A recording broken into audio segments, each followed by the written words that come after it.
saudara, jadi pendeta nggak mudah, saya bilang. Kenapa nggak mudah? Tantangannya banyak. Siapa yang mau jadi pendeta yang berhasil? Angkat tangan, saudara. Gak apa-apa, angkat tangan, gak dosa kok, saudara. Mana ada orang yang mau jadi pendeta gagal? Pasti mau berhasil.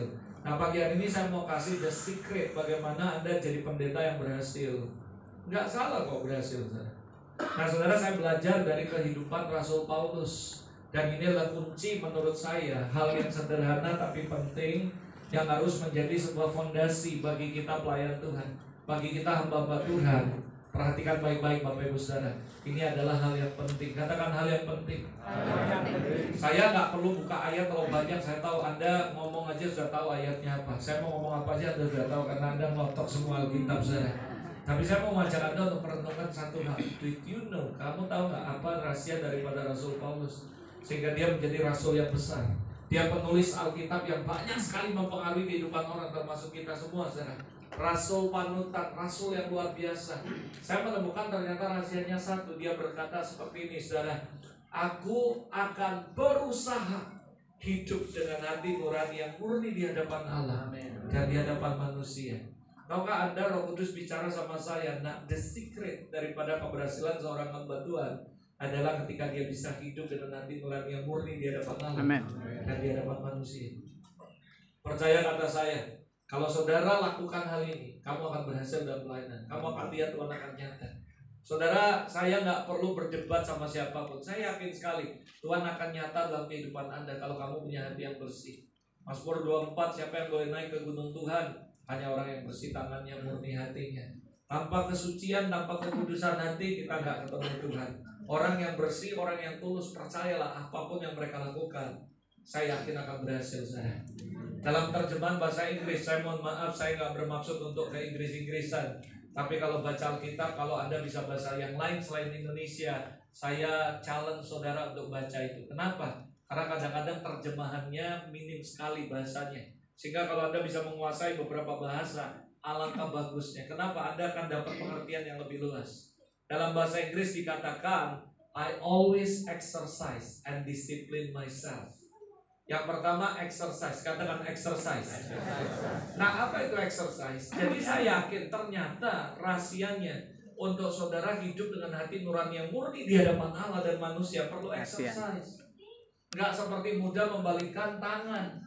Kamu perlu exercise tiap hari, perlu praktis, perlu latihan. Kita udah mau hidup hati yang bersih nih, kita dikecewain orang, kita disakiti orang. Tiba-tiba WL kita berkhianat, pindah ke gereja lain. Sakitnya tuh di sini, saudara. Tiba-tiba kita didik orang, bina orang, dia buka gereja baru, saudara, nyaingi kita. Tiba-tiba kita melayani, tiba-tiba pemusik kita kabur, diambil orang lain, saudara. Saya tahu bahwa gak mudah hidup jadi pendeta kayak gitu, saudara. Kita udah tua, buka gereja baru, tiba-tiba jemaat kita, orang-orang yang kita percaya setia sama kita. Kalau dia sakit dulu kita yang ngunjungi dan sebagainya, tiba-tiba kabur, saudara. Saya khotbah di banyak gereja, saya ngomong sama mereka, ingat ya, tahu diri. Oh, pastor, pengkhotbah gereja saya, pendetanya khotbahnya jelek. Jadi kalau minggu saya streaming aja, saya cari pendeta-pendeta yang top di YouTube. Saya kasih tahu buat mereka, saya sering ngomongin mereka. Dengar ya, kamu cari pendeta yang paling hebat khotbah sedunia. Waktu kamu sakit, dia gak bakal datang mengunjungi kamu ke rumah sakit. Yang mengunjungi kamu pendetamu. Hormati dia. Waktu kamu ada masalah keluarga, orang yang kamu tonton di YouTube belum tentu mereka doain kamu, saudara. Saya bukan berarti Anda nggak boleh nonton. Saya nggak bisa khotbahin jemaatku karena yang hadir jemaatku nggak ada di sini. Tapi saya mau kasih encouragement, kalau itu terjadi dalam hidup saudara, anggap itu exercise supaya kita punya hati yang murni dan tulus. Di gereja kami Tuhan ajar saya, kalau ada pelayan jemaat dia pindah gereja, saya panggil dia, bukan saya marahin. Saya nggak akan larang kamu pindah gereja. Kamu mau pindah gereja mana? Perlu aku kasih rekomendasi surat supaya kamu bisa melayani di gereja itu? Tak hubungi pendetanya, tak kasih surat saja. Mereka pindah nih, setelah mereka pindah, mereka kan mau nikah, mereka nyangkut surat baptisan, mereka datang tak kasih surat baptisan saya. Loh, kita kan hamba Tuhan kalau ngomong itu jemaatnya Tuhan. Nah, kenapa kita masih marah? Saya bilang, saya pokoknya tulus saja di hadapan Tuhan. Kalau you keluar dari gereja gua, yang jelas yang rugi bukan gua, tapi lu. Kenapa? Kita harus pede jadi hamba Tuhan. Amin, saudara. Kita Setuju. pasti akan kasih yang terbaik. Oh, dia cari pendeta yang ngetop pembicara ini. Oh, belum tentu dia punya perhatian kayak saya, saudara. Saya sering ngomong sama jemaat saja, kamu streaming sebagus apapun. Waktu kamu sakit, wargamu mati, saudara, yang memberi siapa? Pendetamu. Nggak fair buat saya. Tapi kadang-kadang dalam kehidupan kita sering alami gitu. Nah, kalau mungkin saya ngomong ini tiba-tiba ada bilang, benar itu Pastor Robert ngomong, saya juga ngalami. Gak apa-apa, ucap syukur saya. Ada amin saya. Kalau di sorga Tuhan gak nanya, jemaatmu piro, sound systemmu berapa mahal, gerejamu berapa besar. Enggak, sudah. Percayalah, keberhasilan pelayanan kita tidak ditentukan berapa besar LED kita, berapa besar sound system kita. Saya bersyukur saya ada di gereja yang lumayan gede, 5.800 meter square di atas mall, di tempat yang luar biasa. Parkir aja bisa 500 mobil juga nggak apa-apa, aman-aman aja. Tapi saya nggak bangga dengan itu semua, karena buat saya di sorga Tuhan nggak tanya itu. Saya, oh berapa banyak kamu keluar negeri, kamu pelayanan ke gereja mana aja, nggak ada. Saya percayalah, kalau kamu bisa hidup dengan hati nurani yang murni di hadapan Allah, di hadapan manusia. The goal daripada kekristenan kita bukan to become a bigger church, to become rich, to become popular, jadi populer. Tapi berapa banyak saya percaya the goal of the Christianity is to become like Jesus. Amen. Ada amin, saya. Jadi goal saya bukan jadi yang terbesar, jadi yang terkaya, jadi yang terhebat, terbanyak subscribe di YouTube. Dan saya nggak peduli dengan itu semua, saudara. Dan yang saya tahu cuma satu, saudara. The goal daripada kekristenan hidup saya melayani adalah menjadi serupa seperti Kristus. Jadi jangan fokus dengan semuanya, fokus dengan gimana caranya kau bisa menjadi seperti Kristus. Tentu melalui proses hati nurani kita diobok-obok orang, diobok-obok, akhirnya diobok-obok. Hati kita pendeta sering diobok-obok. Saya tahu pendeta paling banyak mengalami pengkhianatan, paling banyak pendeta mengalami yang namanya difitnah, nggak bagus. Kita berbuat 1000 kebaikan, satu aja salah, orang udah lupakan semua kebaikan kita. Omongin wes kamu elek. Padahal dia nggak tahu. Gua berbuat baik sama kamu 10 kali. Gua cuma salah sekali. Masa lu nggak ngampuni dan lu nggak ingat 9 kali? Lu ngianati gua 10 kali, setiap kali lu datang lu minta gua peluk dan ngampuni, melupakan. Gua buat salah kepleset dikit, lu sampai mati lu ingat dan lu pindah gereja gara-gara itu. Berapa banyak pendeta yang ngalami, saudara? Ngomong, haleluya, Amin. Saya tahu Anda ngalami. Saya kalau ngomong dengan pendeta-pendeta, saudara, di Palembang kami ngumpuli 15 tahun hamba Tuhan, saudara. 150 hamba Tuhan ngumpul di gereja saya tiap bulan. Tuhan suruh saya satu, nah perhatikan hidup hamba Tuhan. Kami punya 5 program, nanti ini akan saya share terus sama Pak Iwan, saudara. Karena saya tahu dia punya hati untuk memperhatikan hamba Tuhan. Saya di Palembang, saya ngomong, saya bukan jadi ketua hamba Tuhan atau pengurus atau pemimpin hamba Tuhan. Saya kacungnya hamba Tuhan. Saya melayani hamba Tuhan. Makanya begitu Pak Iwan ngomong, Pastor mau ngisi seminar hamba Tuhan? Mau banget, sangat sekali. Karena that is my heart. Tuhan ngomong sama saya, nak, kasihan para pendeta. Mereka memperhatikan hidup jemaat, tapi hidup mereka tidak diperhatikan orang. Kasihan deh, kasih tau nanti. Kasihan deh. Menganggap cerdas. Soalnya itu nasib, saudara. Saya nggak tahu bakal nasib. Tapi seringkali gitu. Kalau Tuhan ngomong buat program, saya buat 5 program. Sekarang jadi 7 program. Dan sampai hari ini saya bersyukur. Ketua Sinode semuanya, Ketua Sinode GPDI Sumsel, Ketua Sinode GPI, Ketua Sinode Bala Keselamatan, Ketua Sinode Advent, Ketua Sinode Metodis, semuanya adalah member kami. Nanti kapan-kapan kalau Anda ke Palembang, Anda bisa ikut juga ada persekutuan hamba Tuhan di gereja kami every month, setiap bulan. Kami punya 5 program. Yang pertama, Blessing Gift, Pak Iwan. Blessing Gift, every Christmas, setiap Christmas, saya akan bagi-bagi kado Natal buat mereka. Saya ada teman yang punya supermarket dan ada punya mall, konglomerat. Jadi saya sharing sama mereka. Bapak mau memberkati para pendeta? Oh mau katanya. Ya saya minta voucher untuk dibagikan kepada semua pendeta. Lalu dikasih voucher. Tujuannya bukan untuk apa, bukan center class. Walaupun saya suka diomongi orang itu center class, I don't care. Karena saya cuma ngikuti apa yang Tuhan mau. Jadi kasih mereka voucher belanja di supermarket atau di mall itu setiap tahun supaya mereka bisa beli kebutuhan Natal. Yang kedua, saya buat namanya Blessing Member. Setiap bulan saya kumpulin mereka Pak Iwan di gereja. Saya undang pembicara yang bagus-bagus, kadang saya juga ngomong pembicara lain untuk memperlengkapi mereka, ngajarin mereka. Lalu saya kasih makan siang, prasmanan. Dan kalau ada pembicara yang bagus, saya ngomong, kamu boleh bawa pemimpin gerejamu 3 orang, jadi kali 3, makannya disiapin. Lalu member blessing ini saya kerjasama dengan beberapa restoran, hotel, dan juga toko buku rohani. Jadi kalau Bapak punya kartu sakti, kartu pendeta kita, Bapak ke hotel diskon 50%. Hotel itu hotel orang Kristen. Saya bilang ini, Pak, kalau kamu berkati hamba Tuhan 1 gelas air putih, gak akan luput dari upah. Apalagi kamu kasih yang lain. Saya lakukan ini, saya nggak ada isu karena semua program saya nggak dapat dan saya nggak mau. Karena kenapa? Supaya saya bisa menyuarakan suara mereka. Karena Tuhan panggil saya untuk itu. Jadi saya nggak lakukan itu, saya cuma bantu mereka fasilitasikan. Karena kadang-kadang banyak pendeta nggak dipercaya oleh pengusaha karena mereka kecewa dengan pendeta. Jadi saya bilang saya cuma perantara. Jadi dapat berkat lempar ke mereka. Jadi dia kami lakukan. Dengan kartu sakti kami makan di beberapa restoran diskon 30%. Ada beberapa beli toko buku, beli ini semuanya. Jadi saya konekin gimana caranya supaya mereka diberkati. Lalu ada lagi yang namanya blessing scholarship, dimana kalau ada hamba Tuhan anaknya mau jadi pendeta, kami akan sekolahin sampai tamat jadi pendeta. Yang kedua, scholarshipnya umum. Kalau mereka juara 1, 2, 3 atau IP 3,0, mereka kasih raport atau semesternya ke saya akan proses, dia akan dapat beasiswa 1 semester ke depan.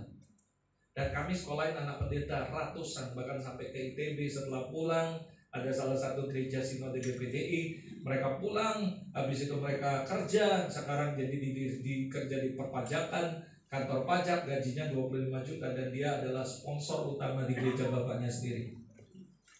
Dahsyat kan saudara? Lalu ada yang lebih dahsyat lagi nih.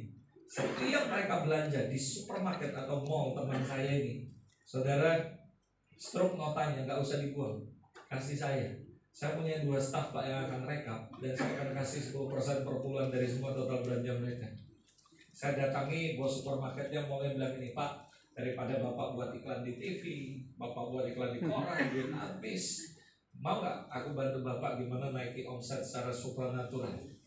Bapak berkati pendeta-pendeta. Cashback anggaplah kasih per bulan ke mereka. Dari total belanja kasih mereka 10%. Dan percayalah Pak, mereka akan doain Bapak siang dan malam. Mungkin uangnya kecil bagi Anda, tapi bagi mereka itu sangat menolong. Kalau dia bilang, oke Pastor Robert, yuk atur semuanya gimana sistemnya. Saya bilang, saya minta orang untuk rekap nota-nota. Lalu saya ngomong sama jemaatnya, kalau kamu belanja baju, kamu belanja makan, ojo belanja tempat lain, belanja di situ. Lalu struknya kasih pendeta. Terus ini benar.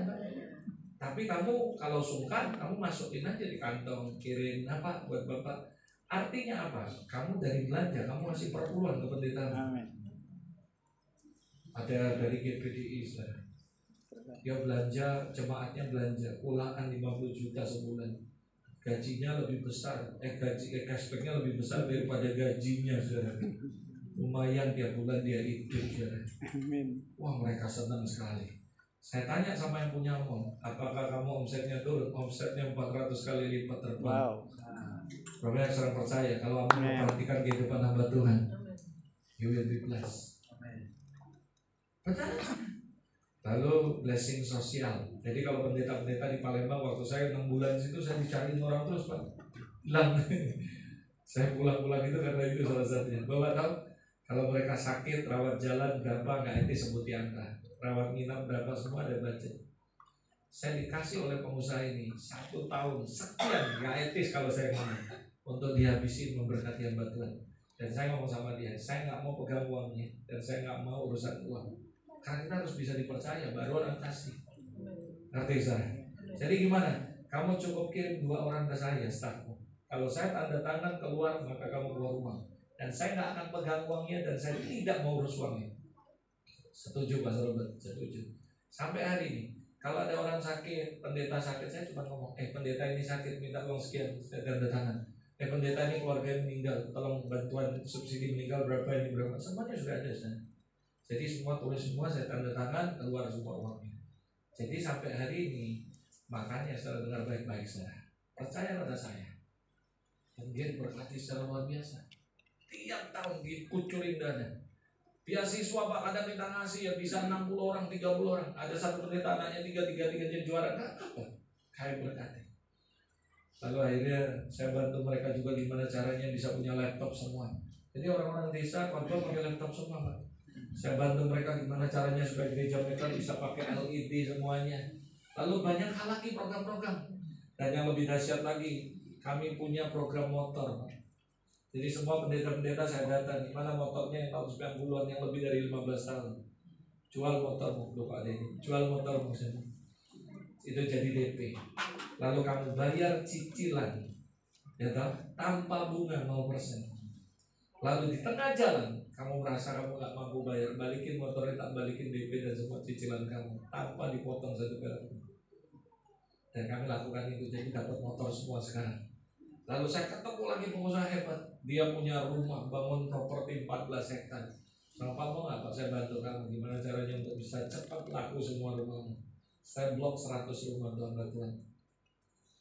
Dan saya ngomong sama mereka, nanti saya bantu kamu gimana caranya supaya ini jalan dan diberkati. Saya bawa satu bus pendeta doain untuk peresmian gerembek.